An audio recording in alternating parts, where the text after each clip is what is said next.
नमस्कार, मी मनीषा बोरसे. जनवार्ता बातमीपत्रात आपले स्वागत. पाहूयात पुण्यातील विशेष घडामोडी.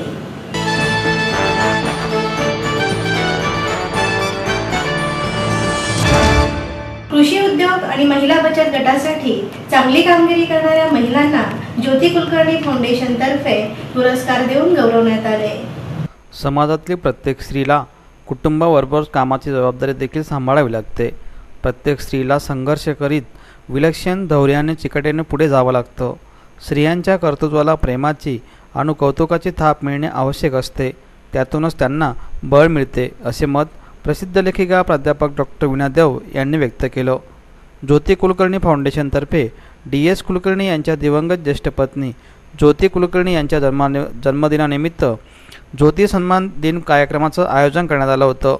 प्रसिद्ध समाजसेविका सिंधुताई सपकाळ, डॉक्टर जयश्री तोळकर, फाउंडेशनच्या विश्वस्त हेमंत कुलकर्णी, भाग्यश्री कुलकर्णी, अश्विनी देशपांडे, तन्वी कुलकर्णी, अवंती बायस, श्रमिका धोमकर आदी यावेळी उपस्थित होत्या.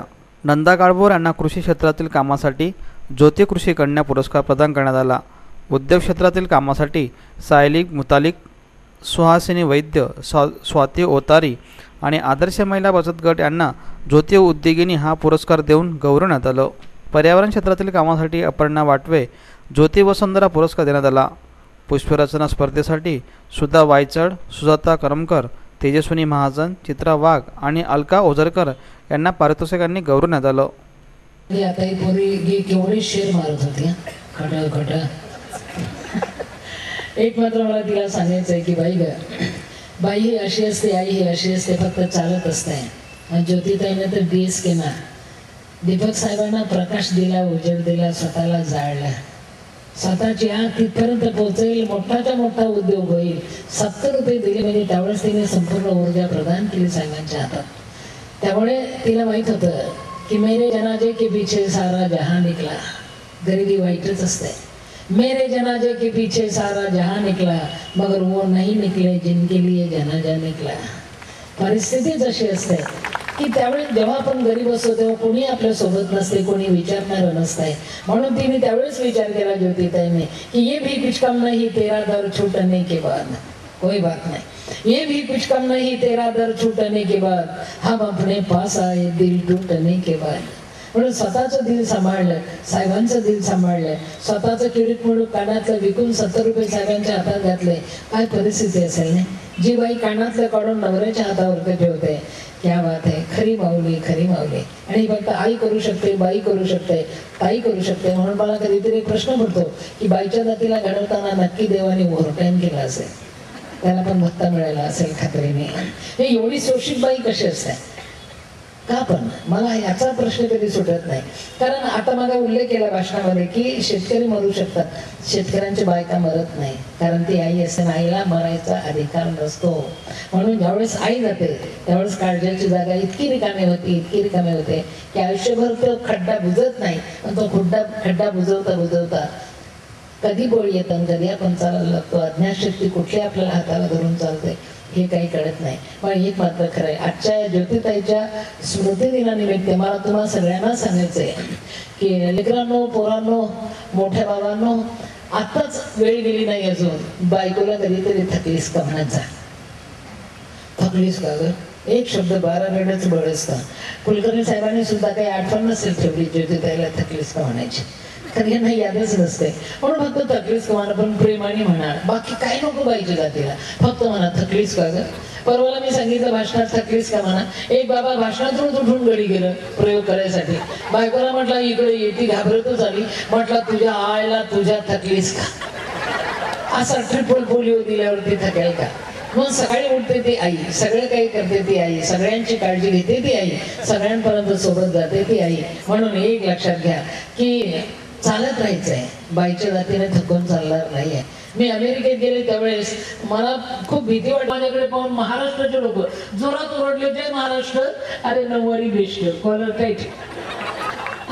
म्हणून एक लक्षात घ्या, काही करू नका तुम्ही. सगळ्यांना मला सांगायचंय, साहेबांना सुद्धा सांगायचंय, साहेब रिकामी जागा भरून काढा. आता तुम्हाला सगळ्यांना पण सांगायचंय, कधीतरी बायकोला म्हणणार आहे, उशीर झाला ज्योतिताईंना म्हणताना, साहेब मला अगोदर भेट झाली असती नक्की त्यावेळेस साहेबांनी म्हटलं असतं.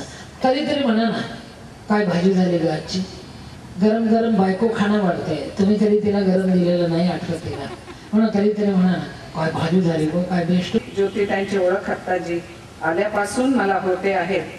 अनेक गोष्टींची गाठ एकत्र बांधणारी म्हणजे स्त्री. संसार कोण करतं असा एक प्रश्न नेहमी उपस्थित होतो आणि बहुतांशी त्याचं उत्तर संसार स्त्री करते असंच असतं. त्याचं कारण असं की पुरुष मिळवतो, घराकडे थोडंसं लक्ष देतो, पण खऱ्या अर्थाने संसारात सर्व जीव गुंतलेला आहे अशा प्रकारची ती स्त्रीच असते. आणि याच्याबद्दल कुठेही मतभेद व्हायचं काही कारण नाही. स्त्री 2 दिवस गावाला गेली तरी घराचं काय होतं हे आपल्याला सगळ्यांना माहिती असतं. नुसता पसारा नव्हे नुसता, ही आणखी वेगळी गोष्ट झाली. पण एकूण घरपणच हरवतं. तेव्हा घराला घरपण देणारी आई असं खरं म्हणजे म्हटलं पाहिजे. एकीकडे नोकरी करत असणारी स्त्री, दुसरीकडे नोकरी करत नसणारी स्त्री. आम्ही ज्या गेल्या पिढीपासून शिकणाऱ्या बायका आहोत त्यांच्या मनात थोडंसं यायचं की आपण शिकलेले आहोत, आपण थोड्याशा वेगळ्या आहोत त्यांच्यापेक्षा. पण त्यांच्याकडे गेलं खेड्यामध्ये आणि त्या करत असलेली कामं बघितली, त्यांची मॅनेजमेंट बघितली की असं लक्षात येतं की यातलं आपल्यामध्ये काहीही नाही आहे.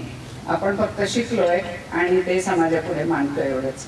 मग अशी सिंधू ते बोलत असताना मी आणि हे म्हणते, माझं भान त्याच्याकडे होतं की कधीतरी म्हणा की खरं तर ग भाजी चांगली झाली आहे, तू दमली असशील, म्हणत असतील कधीतरी. पण हेमंतीताई मला सांगत होत्या की DS कुलकर्णी बाहेर आणि DS कुलकर्णी घरात या 2 गोष्टी एकदम वेगळ्या आहेत आणि ते अतिशय कौतुक करतात. स्वयंपाकाचं करतात, घराचं करतात आणि माझं तर करतातच पण सगळ्यांचं करतात.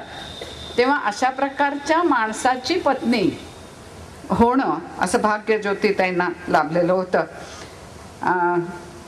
फुलराणी, उद्योगिनी, निसर्गप्रिया, कृषिकन्या या 4ही गोष्टी एकत्र आणल्या तर फक्त संसारी स्त्री एवढं एकच बाजूला राहतं.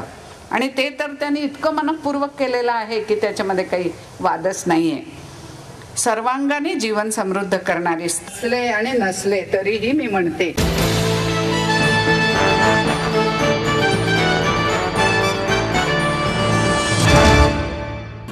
भारत पाकिस्तान युद्धाच्या सुवर्ण महोत्सवानिमित्त माजी सैनिकांचे व्याख्यान आयोजन करण्यात आले होते. भारत पाकिस्तान युद्धाच्या सुवर्ण महोत्सवी वर्षानिमित्त विविध कार्यक्रमांचं आयोजन करण्यात आलं होतं. भारत पाकिस्तान युद्धाच्या वेळी अनेक जणांची आहुती दिली गेली होती. या युद्धात भारतातील काही जवान शहीद झाले होते. अनेक सैनिकांनी जीवाची बाजी लावून हे युद्ध जिंकले. 65 आणि 71च्या युद्धात आलेले अनुभव हे दुःखदायक आहेत असे मत 1965 आणि 1971 दोन्ही युद्धात सक्रिय सहभागी झालेले कर्नल विनायक तांबेकर यांनी व्यक्त केलं. नालंदा अकॅडमीच्या वतीनं भारत पाक युद्धाच्या सुवर्ण महोत्सवानिमित्त विद्यार्थ्यांसाठी वीरचक्र व महाराष्ट्र गौरव विजेते कर्नल सदानंद साळुंखे आणि कर्नल विनायक तांबेकर यांचं व्याख्यान आयोजित करण्यात आलं होतं. यावेळी संस्थेचे विजय बनसोडे यांच्यासह विद्यार्थी मोठ्या संख्येने उपस्थित होते. आणि खाली जर साऊथ इंडियामध्ये जर आणखी परिस्थिती आहे, फक्त लागतात लाऊडस्पीकर, लोक फिरत असतात, जात असतात, काही ठिकाणी वाटप होत झालं. त्याच्यानंतर सैनिकाची तुम्ही आठवण ठेवा. त्यामुळं नालंदा अकॅडमीतर्फे आम्हाला बोलवून या ठिकाणी त्यांनी आम्हाला जो काही मान दिला त्याबद्दल नालंदा अकॅडमीचं कौतुक करायला. कोण सैनिक अशा आमच्यासारखे कर्नल ब्रिगेडियरला हातात तेवढे पडले, पैशाला पाचलेले म्हणतात मराठी कसे पडले, कोण असं बोलणार? माझ्यासारख्याला वीरचक्र नाही, कुठलंच चक्र नाही. तरी देखील मला बोलवण्याचं त्यांनी या ठिकाणी हे केलं, धाडस म्हणत नाही, धाडस केलं.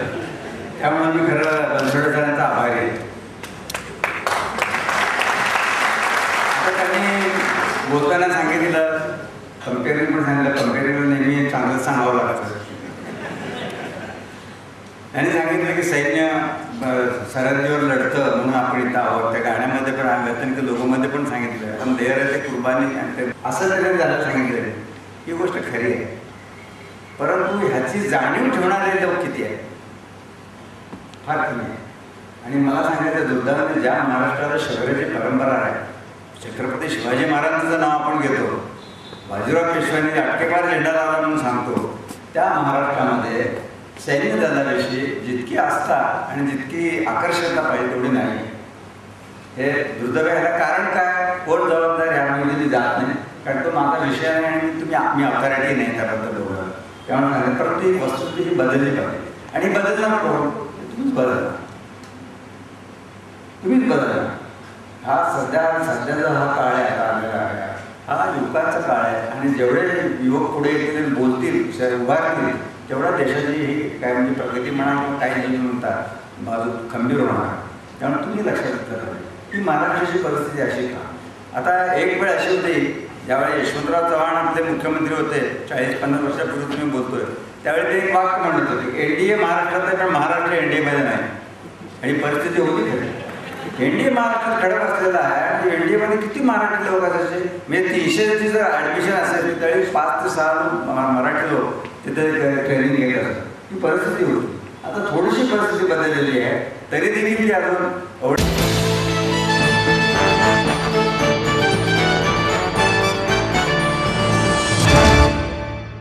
आपलं स्वप्न, आपलं मन, आपलं स्वतःचं घर हेच खरं धन.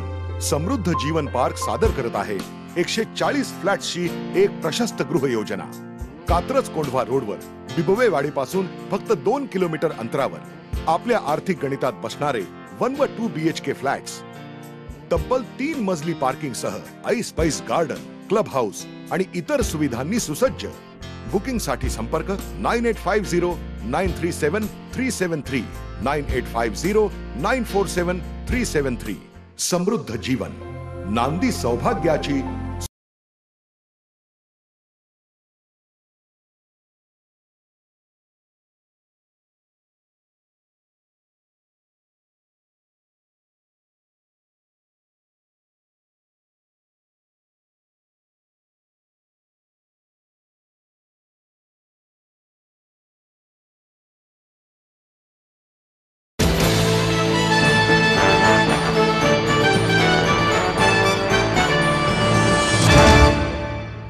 PMPLच्या कर्मचाऱ्यांच्या वेतनवाढीसाठी आणि वैद्यकीय सेवेसाठी प्रशासनाने प्रयत्न करण्यासाठी संघटनेच्या वतीने उपोषण करण्यात आले. पुणे परिवहन महामंडळातील कर्मचाऱ्यांना कायमस्वरूपी करण्यात यावे. यावर्षी कर्मचाऱ्यांना बोनस देऊन वेतनात वाढ करण्यात यावी. वैद्यकीय सुविधेसाठी दिलेले बिले लवकरात लवकर देण्यात यावी. 2 वर्षे पूर्ण झालेल्या सेवकांना त्यांच्या पदावर कायमस्वरूपी करण्यात यावं. यासाठी कर्मचारी संघटनेच्या वतीने अन्नत्याग सत्याग्रह आणि आंदोलन करण्यात आलं होतं. या प्रश्नांसंदर्भात चर्चा झाली असून काही प्रश्न प्रशासन मार्गी लावेल अशी माहिती संघटनेचे दिलीप कांबळे यांनी यावेळी दिली. वैद्यकीय सेवा आणि कायमस्वरूपी करण्याबाबत शासनाने प्रतिसाद दिल्यामुळे हे आंदोलन तत्वतः स्थगित करण्यात आल्याचंही त्यांनी यावेळी सांगितलं. 2007 पासून पुणे महानगर परिवहन महामंडळाची स्थापना झाली आणि तेव्हापासूनच कंत्राटी पद्धत चालू झाली. वास्तविक कंत्राटी पद्धत एक ठेकेदारी नियमाची असते, परंतु ती पद्धत पुणे महानगर परिवहन महामंडळाने चालू केली. त्यानंतर त्यांना कुठल्याही सरकारी कायद्याचा आधार नव्हता, कुठलाही फायदा नव्हता. सरकारी नियम धाब्यावर बसून महामंडळांचे काम चालू केलेलं होतं. व असं असताना काही कामगारांच्या माध्यमातून सरकारी कायदेशीर बाबी लक्षात घेऊन माननीय कामगार आयुक्तांनी तसंच न्यायालयाचे आदेश याच्याप्रमाणे या सर्व कंत्राटी कामगारांना डेलिव्हरीज कामगारामध्ये म्हणजे भरो कामगारामध्ये रूपांतर करण्यात आलं. आणि आत्ताच हे सर्व कंत्राटी कामगार हे भरो कामगार म्हणून काम करतात, डेलिव्हरीज म्हणून काम करतात. आणि 2008मध्ये ऑगस्ट 8मध्ये माननीय संचालक मंडळ यांनी त्यांच्या ठरावामध्ये असं नमूद केलेलं होतं की 2 वर्ष कायम पदावर काम केल्यानंतर त्या व्यक्तीला आम्ही त्यांची हजेरी बघून कायम करू म्हणून. 2008ची घटना आहे. याबाबत मी वारंवार महामंडळात दाखवून दिलेले आहे, पत्रावर केलेले आहेत की 2008मध्ये संचालकाने असं केलेलं आहे, अशाच्या प्रकारे ऑर्डर काढलेली आहे, असा ठराव मंजूर केलेला आहे. आणि मागील महिन्यामध्ये सप्टेंबरमध्ये जेव्हा मी त्यांना पत्रावर केला 31 जुलैला 31 ऑगस्टला, त्यावेळेला 15 सप्टेंबरला मी उपोषणाचा इशारा दिला होता. त्याच अनुसरून माननीय अभिषेक कृष्णा साहेब आमचे अध्यक्ष व व्यवस्थापकीय संचालक यांनी मला चर्चेसाठी बोलवलं आणि त्या चर्चेमध्ये त्यांनी मला सांगितलं आणि मला लेखी देखील दिलेलं आहे आणि त्यांनी तोंडी असं सांगितलं की मी 30 तारखेची तुम्हाला वाट बघावी लागणार नाही, 30 तारखेच्या आतमध्ये ऑर्डर तुमच्या हातामध्ये असेल. हे सर्व भरसेवक जे कायद्याने बंधनकारक आहेत ते सर्व भरसेवक 1 तारखेपासून त्यांच्या हातामध्ये ऑर्डर असेल आणि ते 1 तारखेपासून ते कायम म्हणून काम करतील. आणि तसं त्याप्रमाणे मला लेखी देखील दिलेलं आहे. असं असताना कुठे माशी शिंगली काही कळालं नाही आणि त्यांनी ती ऑर्डर बाद केली म्हणजे काढलीच नाही ऑर्डर त्यांनी. त्यावर मी त्यांना वारंवार पत्रव्यवहार केले, समक्ष चर्चा केली. मला म्हणाले की 15 तारखेला आमचं संचालक मंडळाची बैठक होणार आहे आणि या बैठकीमध्ये आम्ही याप्रमाणे निर्णय घेऊ. काय संबंध काय आहे सरकारी कायदे मोडण्याचा, शासकीय कायदे मोडण्याचा? तुम्हाला या संचालक मंडळाला अधिकार दिला कुणी? शासकीय कायदे मोडण्याचा संचालक मंडळाला अधिकार दिलेला आहे कुणी? आणि संचालक मंडळ आहे कोण की शासकीय कायदे मोडू शकतात? म्हणजे महाराष्ट्र शासनापेक्षा, केंद्र शासनापेक्षा शासकीय संचालक मंडळ मोठं आहे का? जर हे संचालक मंडळ असेल PMPL तर या संचालक मंडळापैकी किती संचालकांनी PMTचा अभ्यास केलेला आहे? किती संचालक डेपोमध्ये फिरलेले आहेत? किती संचालक या कामगारांना भेटलेले, त्यांच्या अडीअडचणी विचारून घेतलेल्या आहेत? फक्त 2 महिन्याने 3 महिन्याने संचालक मंडळाची बैठक घ्यायची, त्यांच्या फायद्याचे निर्णय करून घ्यायचे आणि त्यांच्या पक्षाला सोयीचं होईल त्याप्रमाणे निर्णय करून घ्यायचे. आणि त्यामध्ये आमच्या कामगारांची आणि प्रवाशांची, विशेष म्हणजे प्रवाशांची देखील या गोष्टीमुळे अडचण निर्माण होते, प्रवाशांना देखील त्रास निर्माण होतो या गोष्टीचा. असं असताना जर पुणे महानगर परिवहन महामंडळ आणि त्यांचे शासकीय अधिकारी जर या गोष्टीला पाठिंबा देत असतील आणि तो निषेध म्हणून आणि यांची ऑर्डर आम्हाला कोणत्या परिस्थितीत पाहिजे आणि ती ऑर्डर मिळत नाही तोपर्यंत आम्ही इथून उठणार नाही म्हणून आम्ही इथं बसलेलो आहे. काल माननीय अध्यक्ष व्यवस्थापकीय साहेब कृष्णा साहेब हे पुण्यामध्ये असताना देखील आम्हाला उपलब्ध होऊ शकले नाही, आम्हाला भेटू शकले नाही. आणि माननीय GMD साहेब, सहव्यवस्थापकीय संचालक साहेब आष्टेकर हे परवा दिवशीपासूनच रजेवर गेलेले आहेत. इथे काल एकही अधिकारी इथे उपस्थित नव्हता. आम्हाला जेवढा मोठा प्रश्न आहे, एवढी समस्या असताना मग दुर्दैव वाटतं की हे अधिकारी, मी यांना त्यावेळेला भाषणामध्ये पण बोललो होतो, माझ्या चर्चेमध्ये पण बोललो होतो, तुम्ही इथे जे आलेला तुम्ही काय फुकट पगार घेऊन इथं आलेलाच का फुकट पगार घ्यायला, खुर्ची गरम करून? मी आजही तेच बोलतोय की खुर्ची गरम करून तुम्ही इथं फुकट पगार घ्यायला इथं आलेलात का? काम काय संबंध आहे तुमचा इथे?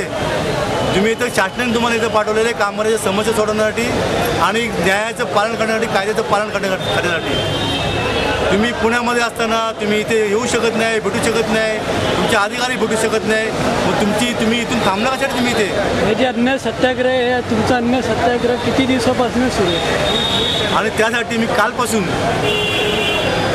अन्न सत्याग्रह हे आंदोलन चालू केलेलं. जोपर्यंत मागणी होणार नाही जोपर्यंत मागण्या पूर्ण होऊ शकत नाही, जोपर्यंत माझ्या हातामध्ये ऑर्डर मिळत नाही तोपर्यंत मी अन्न सत्याग्रह आंदोलन सोडणार नाही. या ठिकाणी कोणतीही काही माझ्यासाठी काही दुर्घटना हो. PMPLचे काही संघटनाही तयार झालेल्या आहेत, त्या संघटनांनी तुम्हाला काही तुमच्याशी चर्चा करून किंवा तुम्हाला सहभागी किंवा PMT जी एक संघटना आहे, पूर्व PMTची मान्यताप्राप्त संघटना PMT कामगार संघ यांनी यांचे अध्यक्ष GS यांचे पदाधिकारी सर्व इथे येऊन गेलेले आहेत. त्यांनी देखील सांगितलं की आमचा पाठिंबा आहे आणि कुठलीही गोष्ट न्यायाच्या विरुद्ध होता नाही, कायदा मोडून होता कामा नये. तर तुम्हाला कायदाच मोडत असेल तो कायदा सर्वांसाठी मोडा. तुम्ही काही ठराविक लोकांसाठी तो कायदा मोडू नका आणि इतर लोकांवर तुम्ही अन्याय करू नका. त्यांनी सांगितलं, मी देखील त्यांना समजावून सांगतोय, कायद्याची पुस्तकं दाखवतोय, कायदा दाखवतो त्यांना मी, पण यांच्या डोक्यात काय घुसायचं तयार नाही आहे. आणि त्यांच्यावर बंधन आहे, ते शासकीय पक्षाच्या काही पुढाऱ्यांची त्यांच्यावर दबाव आलेला आहे. त्या दबावामुळे ते आमचा आणि कामगारांचा, संघटनेचा आणि नागरिकांचा अंत पाहत आहे.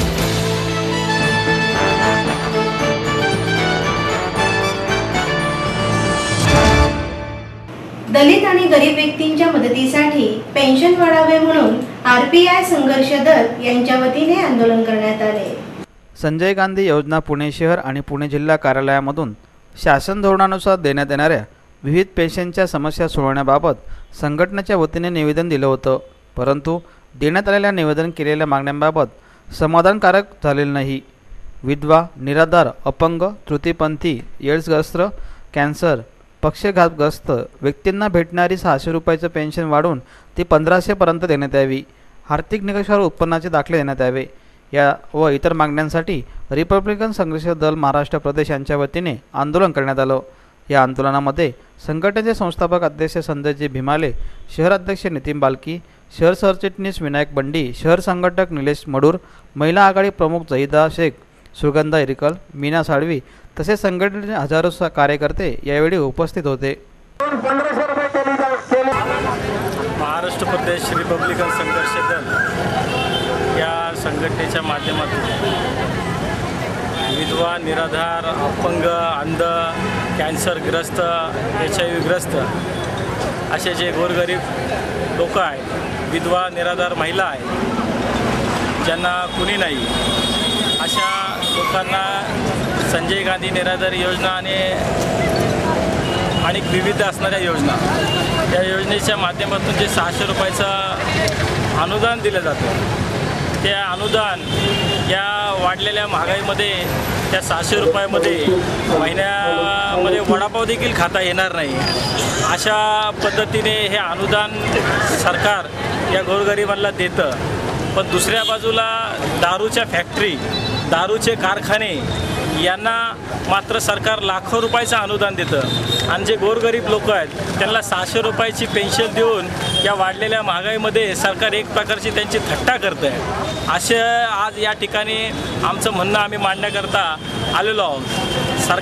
शासनाने 600 रुपयाच्या ऐवजी 1500 रुपयाची जर पेन्शन या गोरगरिबांना चालू केली तर त्याच्यामधून नक्कीच एक ठोस त्यांना आधार मिळेल. आणि या भूमिकेतून आम्ही आज या ठिकाणी मागणी करत असताना या संजय गांधी निराधार योजना आणि वेगवेगळ्या ज्या योजना आहेत, या योजनांमध्ये ज्या जाचक अटी आहेत, जसं उत्पन्नाचा दाखला, कुटुंब प्रमुख दाखला, रहिवासी दाखला, लाईट बिल, हे सगळे जे दाखले मागवले जातात, तर यातून संबंधित जो लाभार्थी आहे, जो अर्जदार आहे, या अटी आणि शर्ती पूर्तता करता करता नाके नऊ येतो आणि त्या शेवटी ती म्हण आहे की नको ही त्रास हा, त्यापेक्षा हे नको हा त्रास हा, नको ही पेन्शन, असं म्हणून हा अर्जदार लाभार्थी या पेन्शनपासून पळतो. म्हणून सरकारने या लाभार्थ्याला, या अर्जदाराला जाचक अटीतून मुक्त करावं आणि त्याला त्या ठिकाणी त्याचा दाखले जे आहेत, जसं अंधांसाठी, अपंगांसाठी जे दाखले दिले जातात, अपंगत्वाचा दाखला दिला जातो, असे जे दाखले आहेत, निराधार विधवा महिला असेल तर त्यांच्या मिस्टरांचा मृत्यूचा दाखला, असे हे 1-2 कागदपत्र घेऊन आणि त्यांच्या आयडेंटिटी प्रूफ कागदपत्र घेऊन त्यांना रेशनिंग पेन्शन देण्यात यावी आणि ह्या जाचक अटीतून त्यांची मुक्तता करावी याकरता.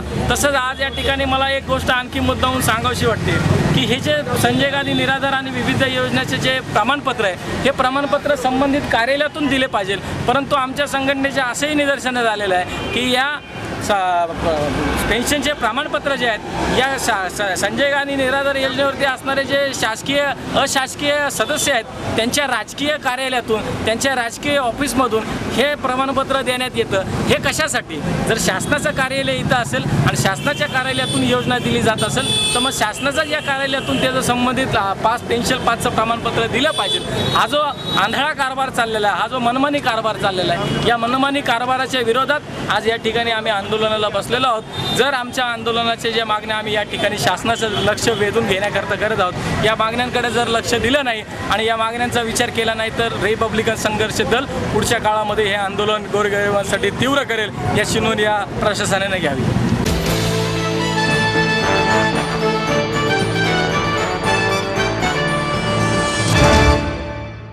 आपलं स्वप्न, आपलं मन, आपलं स्वतःचं घर हेच खरं धन. समृद्ध जीवन पार्क सादर करत आहे 140 फ्लॅट्सची एक प्रशस्त गृह योजना. कात्रज कोंढवा रोडवर बिबवेवाडीपासून फक्त 2 किलोमीटर अंतरावर आपल्या आर्थिक गणितात बसणारे 1 व 2 BHK फ्लॅट्स. तब्बल 3 मजली पार्किंग सह ऐस गार्डन, क्लब हाऊस आणि इतर सुविधांनी सुसज्ज. बुकिंग साठी संपर्क 9850937373 9850947373. समृद्ध जीवन, नांदी सौभाग्याची.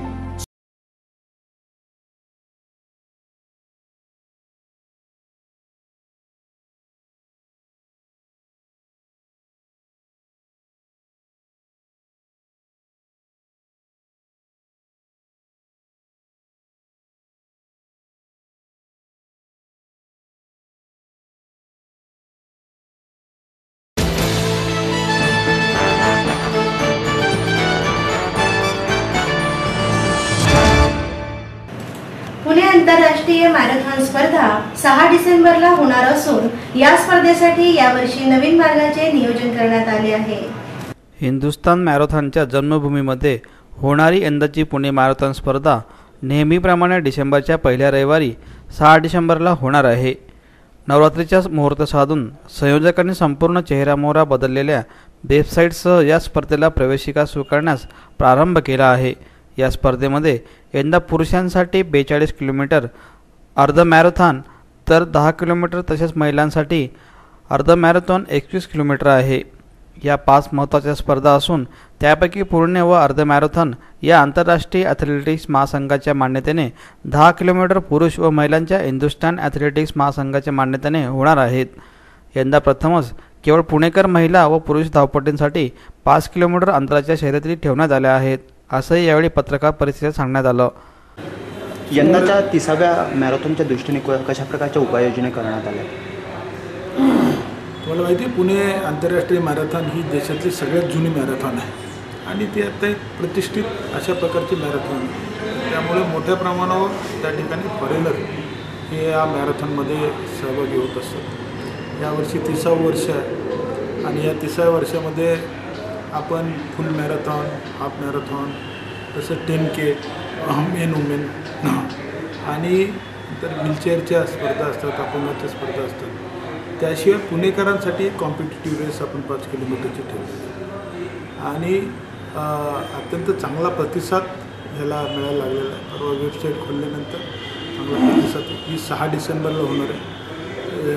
डिसेंबर महिन्याच्या पहिल्या रविवारी ही कायम त्या ठिकाणी आपण मॅरेथॉन घेत असतो. पण इंटरनॅशनल कॅलेंडरवाल्यांना ते सोपं जातं आणि म्हणून त्या ठिकाणी ही 6 डिसेंबरला होणार आहे.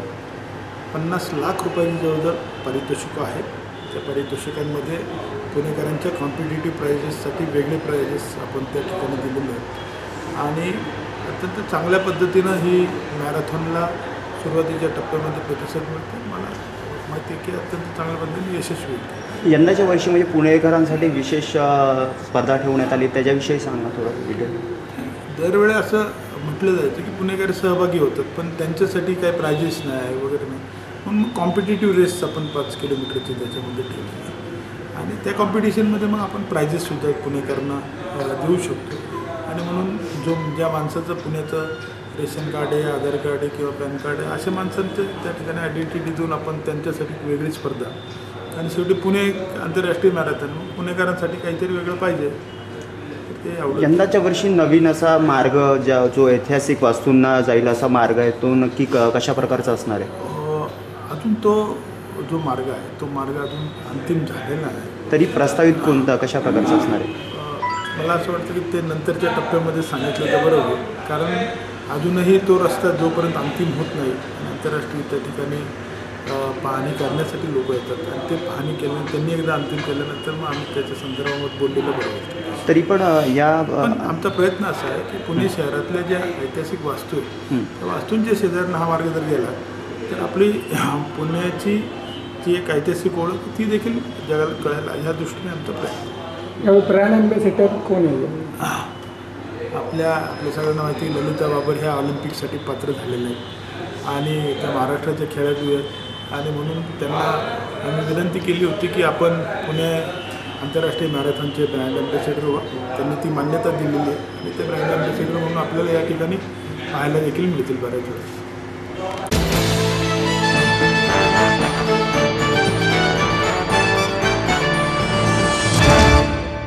याचबरोबर जनवार्ता बातमीपत्र संपले. उद्या पुन्हा भेटू याच वेळी. नमस्कार.